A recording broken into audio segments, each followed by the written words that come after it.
Assalamualaikum warahmatullahi wabarakatuh.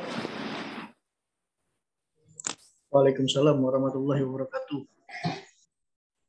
Kedengaran berarti. Jadi ini kita gabung aja ya kelas pagi. Tadi rekaman YouTube-nya nanti saya upload, saya bagikan biar efektif. Kemarin kita bahas mengenai bab 1.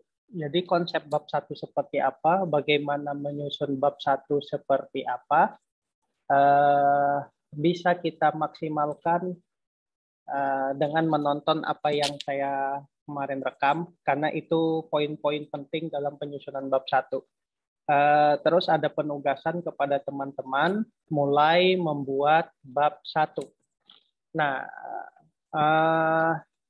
biar tidak ada ini, biar lebih ringkas, ini saya mau kasih teknisnya cara membuat bab 1 bagaimana. Jika kebingungan bagaimana, mulai dari mana, itu kata kuncinya. Hari ini sebentar, ini suara saya kenyaringan atau gimana? Cukup jelas, Pak. Jelas kah? Masalahnya saya pakai headset ini. Oke, yang telat datang nanti bisa ini ya, kita mulai karena ini direkam juga. Sebentar saya share screen. Sebentar.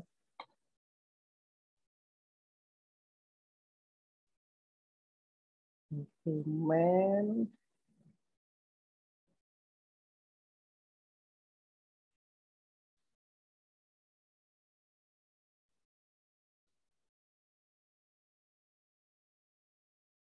Oke, nanti kita ini.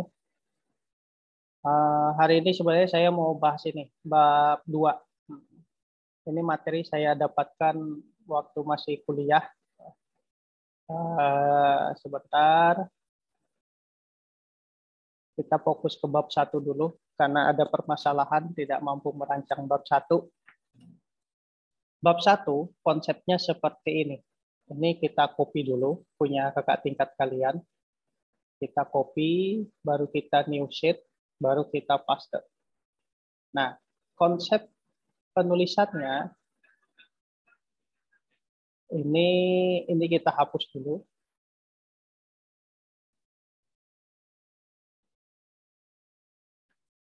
Oke, ini kita hapus.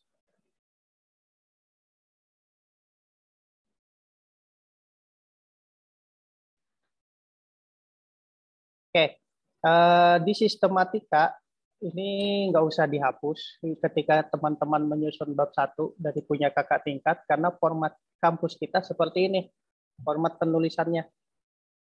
Nah, mulai dari mana? Saya kemarin kasih tahu, mulai dari cari skripsi di internet, salah satu jadikan skripsi utama, kemudian 2 atau 3 sampai 6 skripsi pendukung. Skripsi utama misalnya gitu. Skripsi akuntansi. Nah, enter.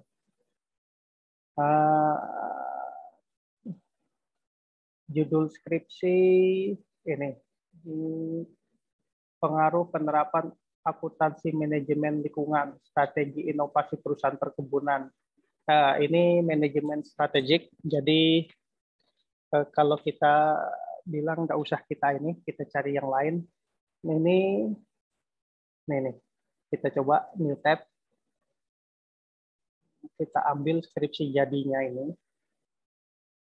Kita download dulu. Kita buka. Ini dia. Nah, ini pengaruh struktur modal terhadap harga saham dengan kinerja perusahaan sebagai variabel intervening pada perusahaan properti. Nah, 2 tahun 2016. Oke, sekarang konsepnya adalah biar cepat selesai, karena ini kan pengen cepat selesai biar nggak pusing. Ini tenang aja nih, gengnya Surya nih bisa malam nongkrong sama aku. Yang penting kita materi tuntas. Di sini, ini kan berbeda ya konsep pedomannya mereka dengan kita. Jadi kita mulai dari sini. Yang pasti, ketika menyusun sebuah skripsi, ada satu skripsi full kita print, jadi rujukan utama kita. Nah, skripsi patokan utama. Nah, ini kita ambil. Nanti kita ini narasi ulang. Klik kanan, copy, ambil notepad, Ctrl V, kemudian kita rapikan. Biasanya seperti ini.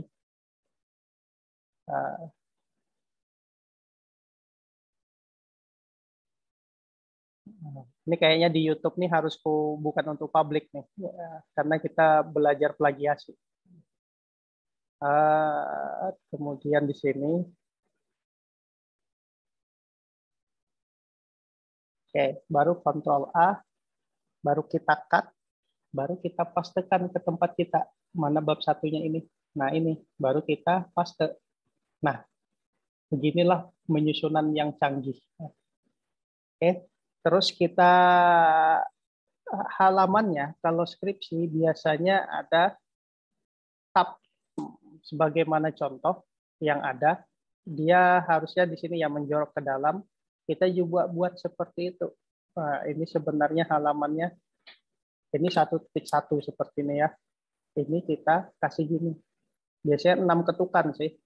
Nah, ini kita format, klik yang format ini, baru kita blok di sini. Nanti dia ngikutin. Oke, ini sebenarnya teknis-teknis di Word. Cuman di sini yang pengen saya mau ceritakan adalah bagaimana memparafrase atau menarasikan ulang tulisan. Karena konsep bab 1 kemarin, kalau teman-teman pengen memahamin, konsepnya adalah piramida terbalik. Seperti yang saya sampaikan, insert mana di sini. Konsepnya piramida terbalik. Jadi bercerita dari umum ke khusus. Ini bisa kita rotate nggak ya? Rotate. Nah, gini. Nah, konsep menyusun skripsi, mana tadi?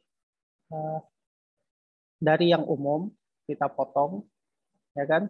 Kemudian kita potong lagi. Kita potong lagi sampai berdasarkan penelitian atas, maka judul yang penulis teliti, ibaratnya yang akan diteliti oleh penulis. Jadi bukan saya ya, tapi ketika menulis akan penulis lakukan.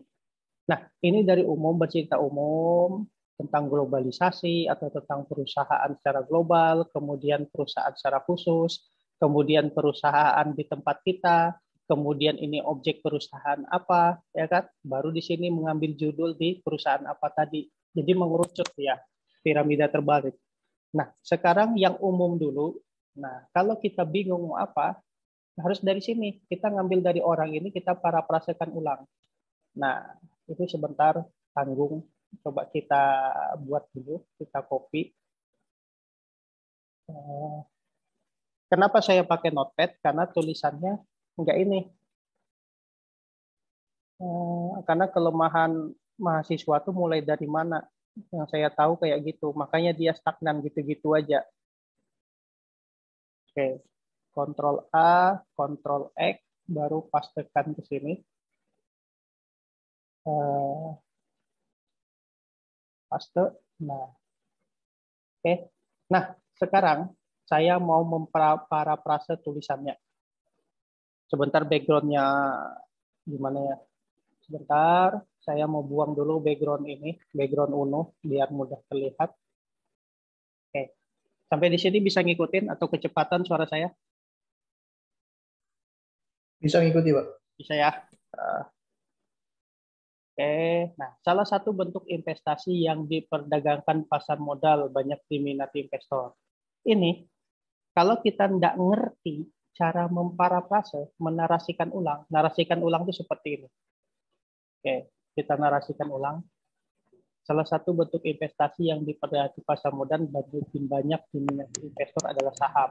Nah, saham perusahaan yang go public, ya kan, merupakan salah satu investasi yang sangat diminati.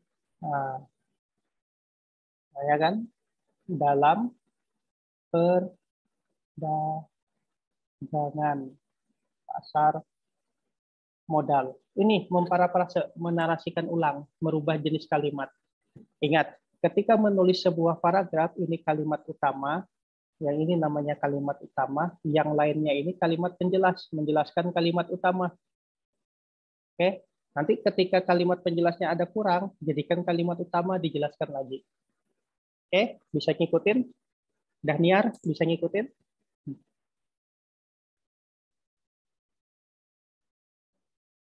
Apa di sini Dahniar, Ikni, Sumiati, ceweknya? Oke, kita lanjut aja ya. Bisa juga memparafrase. Kalau teman-teman di sini tidak paham, ini kita copy. Ini diizinkan secara akademisi, secara ilmiah diizinkan dan tidak menyalahi aturan. Kita cari parafrase online. Parafrase online. Ini dia, ya. Parafrase IO kita buka di sini.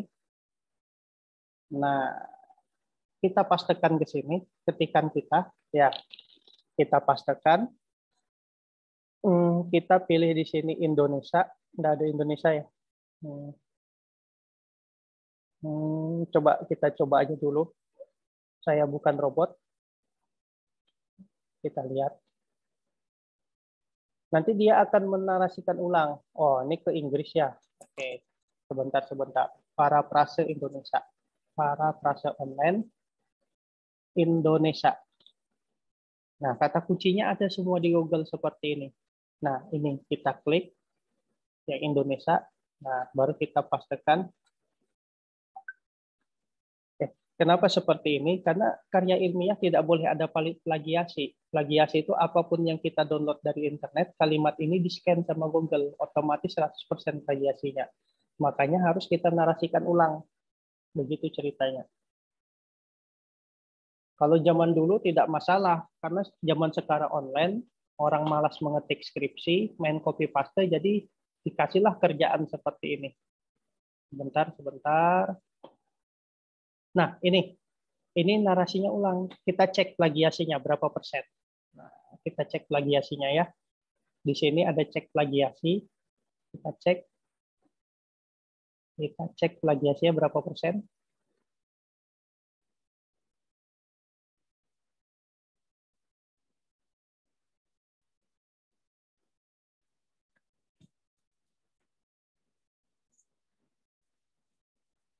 Down, ya kan? Hasilnya di sini 0% unik, 0% plagiasi, 100% unik. Artinya yang unik ini bisa kita narasikan ulang di tempat kita, ya kan? Yang kalimat tadi ini. Jadi ini kita coba salin, kita pastekan di sini. Misalnya paragraf baru. Dan ceritanya ini teman-teman harus mengecek lagi secara detail. Salah satu investasi pasar modal bagi Meta adalah saham emiten. Emiten kan saham ini, perusahaan. Yang go public saham adalah tanda penyertaan. Kemudian capital gain adalah selisih. Dan yang bahasa-bahasa asing, ketika menulis sebuah karya ilmiah, harus kita miringkan kalimat-kalimat asing. Dividen, kemudian investor, ya kan? Itu kalimat-kalimat asing. Oke, sampai di sini bisa ngikutin? Ada yang ditanyakan? Bisa, Pak. Lanjut, Pak. Nah, kalau nggak ada yang ditanyakan, teman-teman harus mulai buat bab 1. Pilih salah satu skripsi di internet. Kenapa? Biar nanti ketika menyusun sebuah karya ilmiah, kalian nggak bingung. Nah, tekniknya adalah seperti ini. Dan ini tidak menyalahi aturan. Dan ini tergantikan sudah tulisan orang tadi. Yang tulisan-tulisan ini sudah digantikan satu bab, kita nggak melakukan plagiasi. Nanti ini dikasih ke pembimbing, nanti pembimbing lagi merevisi. Ketika pembimbing skripsi itu merevisi, otomatis makin lagi jauh dari plagiasi, karena nanti pas direvisi, oh ini kalimatnya diganti ini, oh diganti ini, segitu ceritanya. Oke, ada lagi yang pengen bertanya atau saya lanjut? Lanjut dulu, Pak. Oke. Saya lanjut ya. Oke. Menurut Jogianto, harga saham yang terjadi di pasar bursa adalah tertentu. Ya kan? Jogianto ini, nah ini harus kita narasikan ulang. Makanya walaupun Jogianto itu menulis di buku kata-katanya ini, supaya tidak tidak terplagiasi di internet, ini harus kita parafrase lagi nih, copy, ya kan? Websitenya ini ya, parafrase.io. Nanti saya bagikan di Classroom websitenya. Kalau nggak bisa nyari di Google, pilih saya bukan robot, baru parafrase lagi. Tapi kalau mau sakti ya pakai pikiran sendiri, kayak saya tadi yang tahap pertama. Oh kita rubah kalimatnya, seperti itu. Oke, kita coba dulu. Makanya nggak bisa kita lepas dari internet yang kayak gini nih. Kita salin, ya, kita salin, terus kita pastekan lagi di tempat kita di sini. Nah, harga saham ditampilkan pada di pasar penawaran. Dari pernyataan tersebut, nah ini bisa kita ganti di atas, ya kan? Dapat disimpulkan bahwa harga saham ditentukan oleh pelaku pasar modal sendiri berdasarkan penjelasan. Oke, ini bab 1 cerita sampai nanti ceritanya di sini. Ini kan kemarin bab 1 gini ceritanya. Kita buka lagi punya orang ini. Salah satu bentuk investasi kalimat utama. Kemudian kalimat utama lagi bercerita tentang harga saham. Kemudian kalimat utama yang paragraf ketiga, keputusan investor membeli menjual saham.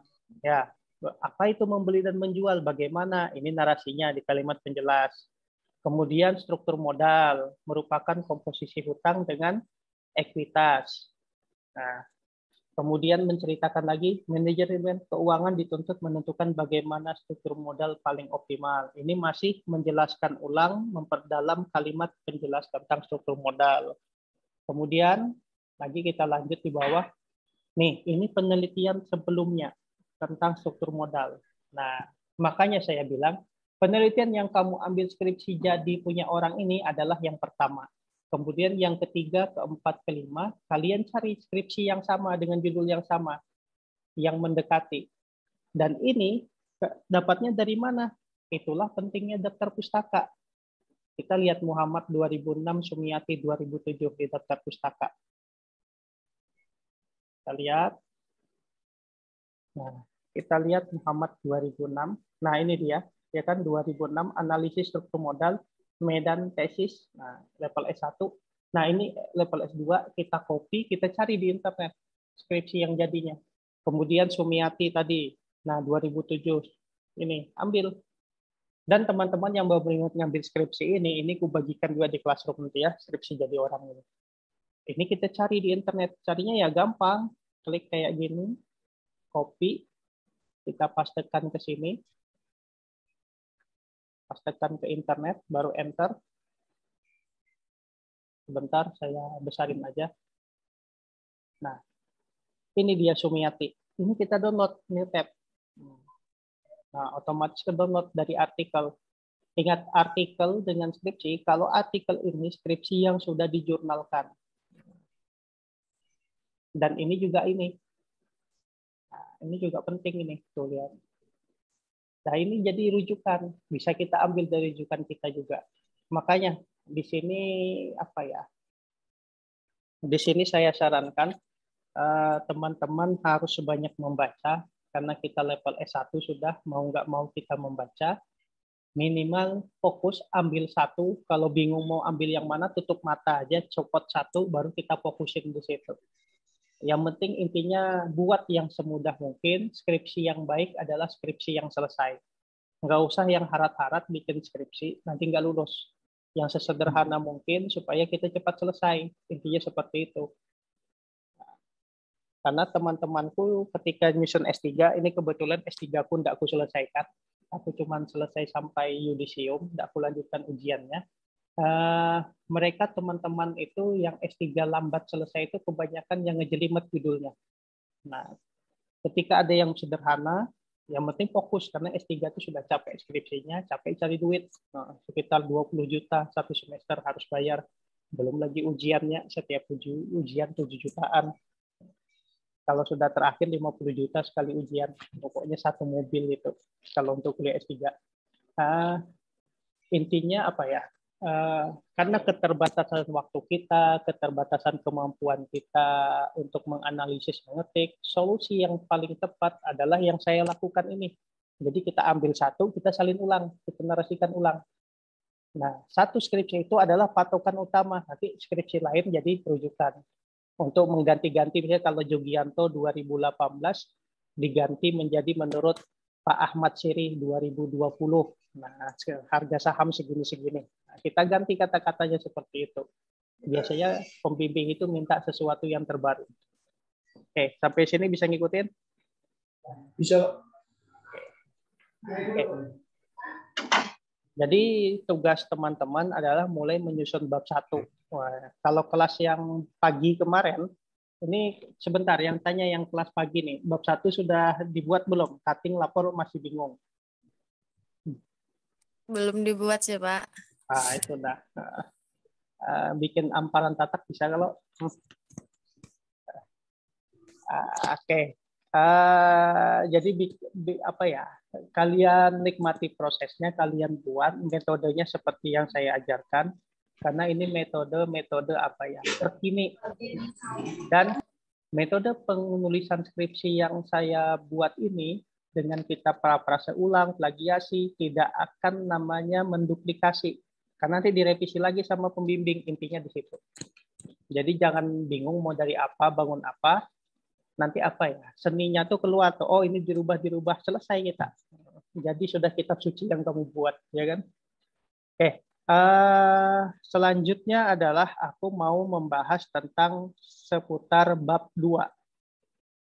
Selanjutnya, oke, aku anggap bab 1 sudah tamat untuk sementara. Berapa minggu lagi aku kasih waktu untuk penulisan bab 1? Seminggu lagi, bisa?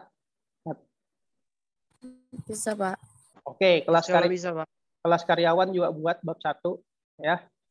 Bab 1 Pak, izin, Pak. Ya, silahkan.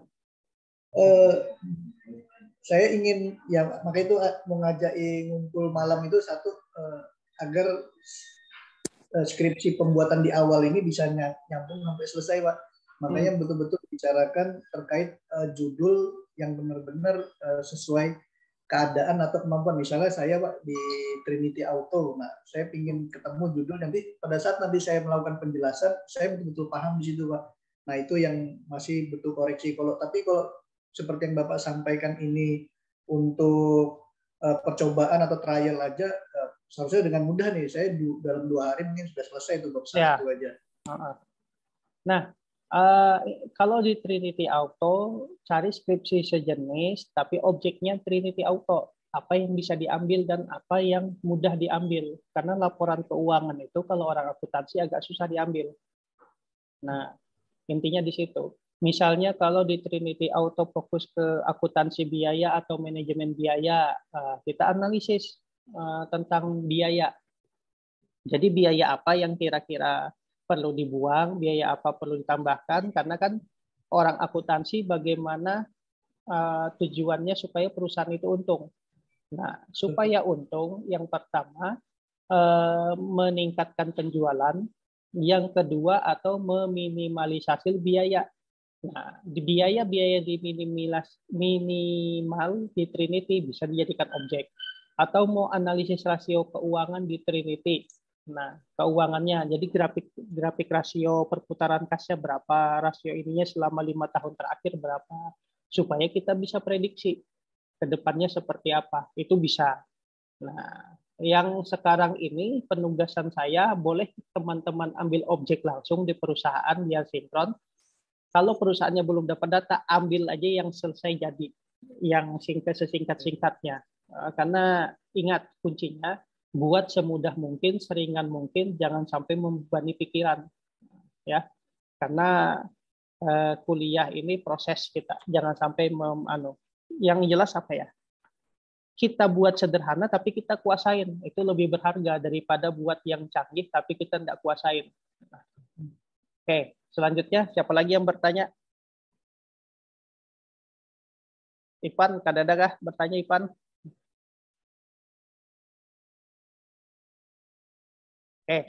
Belum ada, Pak.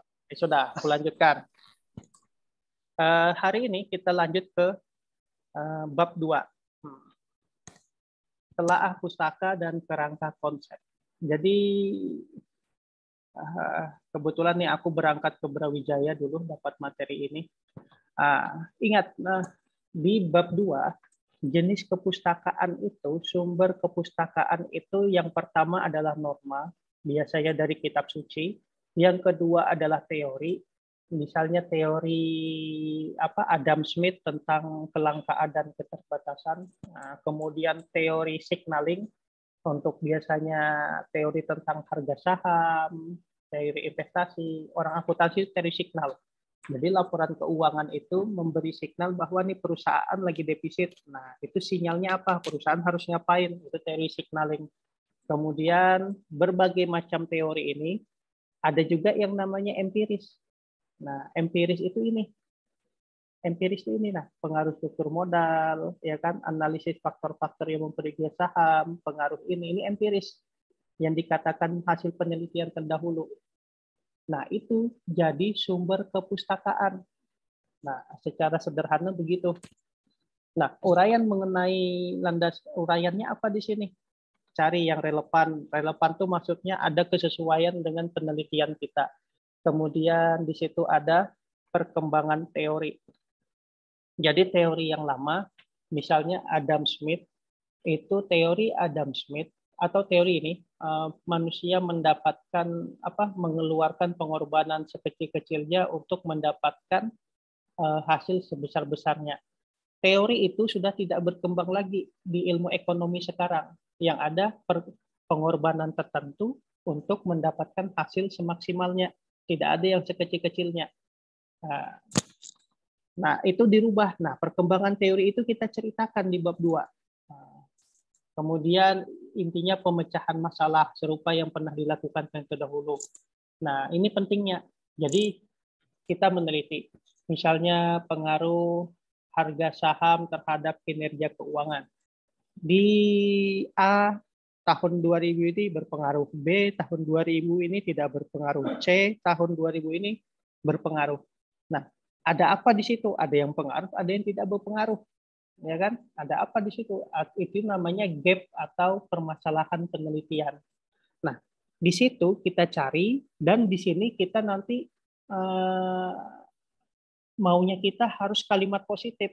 Nah, jadi ketika menyusun sebuah teori, ternyata perusahaan yang diambil tadi sama Surya negatif. Nggak boleh, kita harus pakai kalimat positif ketika menulis karya ilmiah. Oke, supaya apa? Tidak cenderung menghina perusahaannya. Kita menjaga di situ. Kemudian keterkaitan antar teori, keterkaitan antar konsep, kemudian ada namanya sintesis. Nah, sintesis tadi kritik terhadap penelitian terdahulu, pemilihan teori yang relevan itu sintesis. Ada tesis, antitesis, ada sintesis, itu bahasa-bahasa lama yang nanti ke depannya teman-teman akan paham. Kalau sekarang enggak apa-apa kita beleng-beleng. Oke, kita lanjutkan. Nih, kalau untuk penelitian kuantitatif, telaah pustaka yang pertama apa? Memperkuat pernyataan, ya kan? Kemudian identifikasi research problem, permasalahan yang dibalik fenomena yang diceritakan di latar belakang. Nah, ini latar belakang kemarin sudah aku jelaskan minggu kemarin, ada rekaman videonya. Kemudian landasan pemecahan masalah, kemudian landasan perumusan kerangka teori, konsepsional dan hipotesis. Jadi di sini kita menyusun teori, menyusun konsep dan menyusun hipotesis. Hipotesis itu dugaan sementara. Nah, kerangka berpikir di dalam interpretasi, hasil dan pembahasan. Orang S1 levelnya mampu menginterpretasi. Menginterpretasi itu contoh sederhananya adalah membaca laporan keuangan bisa. Ini neracanya lagi segini, ini posisi labanya di sini, kemudian laba ruginya di sini.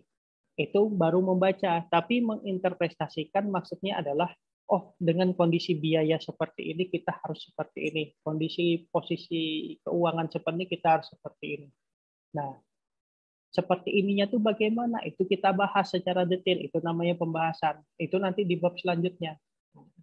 Ini teorinya memang agak ngejelimet, tapi ketika menyusun lebih sederhana lagi. Oke, kalau penelitian nih, kepustakaan yang baik adalah yang bagaimana? Nah, kepustakaan yang berisikan teori, konsep hasil penelitian yang bersesuaian dengan masalahan penelitian. Jadi, ketika menyusun daftar pustaka satu teori biasanya akuntansi. Akuntansi menurut Munawir adalah apa? Akuntansi menurut Yogianto adalah apa? Ya kan?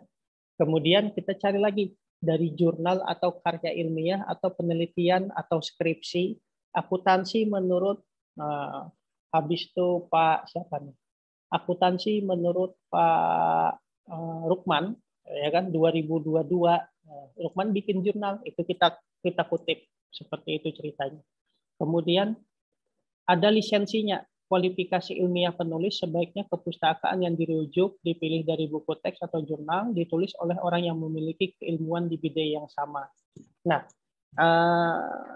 ketika aku menyusun sebuah disertasi dulu, draft disertasiku, ini yang ngasih aku materi ini Pak Solimon.